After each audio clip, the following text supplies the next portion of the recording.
This story is brought to you by tapeatale.com. चलो आज तुम्हें एक कहानी सुनाता हूँ। चलो आज तुम्हें एक कहानी सुनाता हूँ। इलायची की दास्तां उसकी जुबानी सुनाता हूँ। बिखरे दानों की दुहाई सुनाता हूँ। छिलके में बंद एक सच्चाई सुनाता हूँ। तो बात है 2014 की, जब मैं दिल्ली में रहा करता था। अक्टूबर की सर्द शाम में चलती हल्की ठंडी हवा और मेरा गला खराब।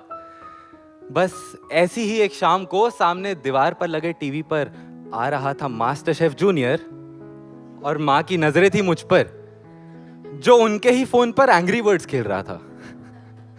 क्या गेम थी। चल तुझे चाय बनाना सिखाती हूँ, माँ ने बोला। एक 12 साल का बच्चा जिसे आज तक स्टोव से दूर रहने के लिए कहा जाता था, उसे ये सुनकर बहुत एक्साइटमेंट हुई। मैंने फटाफट किचन में जाके दूध, पत्ती, चीनी, पतीला निकाले और माँ के आते ही हमने चाय बनाना शुरू कर दिया। अभी बस माँ मुझे नानी वाले चाय के नुस्खे बता ही रही थी कि ये तो मैगी से भी जल्दी बन जाती है यार। उस दिन चाय बनाने की मुझे इतनी खुशी थी कि मैंने गरम गरम चाय से अपना मुंह तक जला लिया। पर उस चाय में ना वो स्वाद नहीं था जो माँ की हाथ की चाय में हुआ करता था।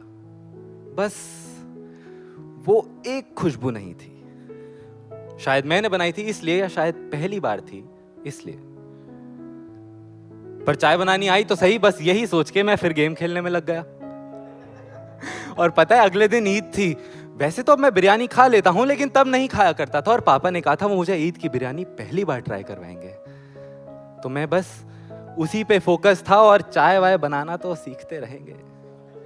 इंतजार हुआ खत्म और जैसी बिरयानी का डब्बा खुला,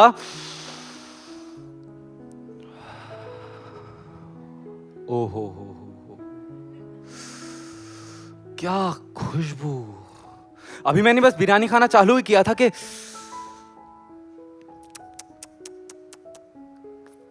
बिरयानी में कुछ तो था, बहुत सख्त और कड़वा सा। ध्यान से देखा तो इलायची थी।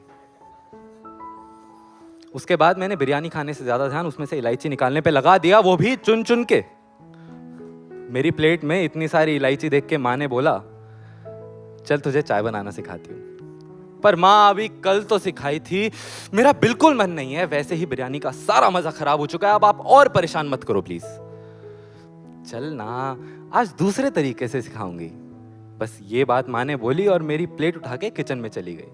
जब तक मैं किचन में पहुंचा तब तक माँ चाय का पानी रख चुकी थी। 1 चम्मच चीनी चेक, 1.5 चम्मच पत्ती चेक, 1 इलायची। छी यार, इलायची कौन डालता है? चुपचाप खड़ा रहे और देख। माँ ने मेरी बिरयानी वाली प्लेट से 1 इलायची उठाई, उसे पानी से धोया और धीरे धीरे उसका छिलका उतारने लगी।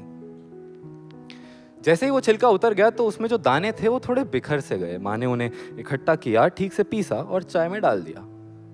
थोड़ी देर उबालने के बाद उसमें से वही खुशबू आई जो मैं अपनी बनाई चाय में ढूंढ रहा था। उस खुशबू में मैं शायद कहीं खो गया था। 12 साल का बच्चा अब बड़ा हो गया था।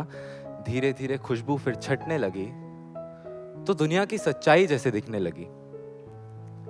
आज जब कॉलेज में उसी इलायची वाली चाय की चुस्की लगाते हुए लोगों को देखता हूं तो लगता है मेरे ही बचपन की तरह वो अपनी जिंदगी में, अपनी चाय में खुशबू तो चाहते थे, पर इलायची डालने से घबराते थे। बिरयानी से इलायची निकाले जा रहे थे ये सोच के कि उसकी कोई जरूरत नहीं है, पर अपनी जिंदगी की चाय में उसकी जरूरत नहीं समझ पा रहे थे।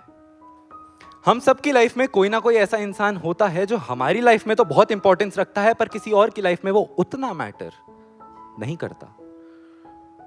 People, when open up like a cardamom, their soul falls out like its beads. And when they are grinded together, it can even make a plain tea-like life taste beautiful.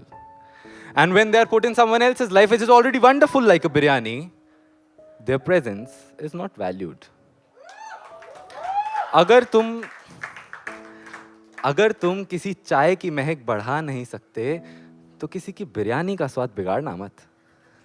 और अगर कोई तुम्हें अपनी बिरयानी से निकाल दे तो अपनी अहमियत भूल जाना मत, बस किसी और की चाय में घुल जाना और उसका स्वाद बढ़ाना। Thank you so much.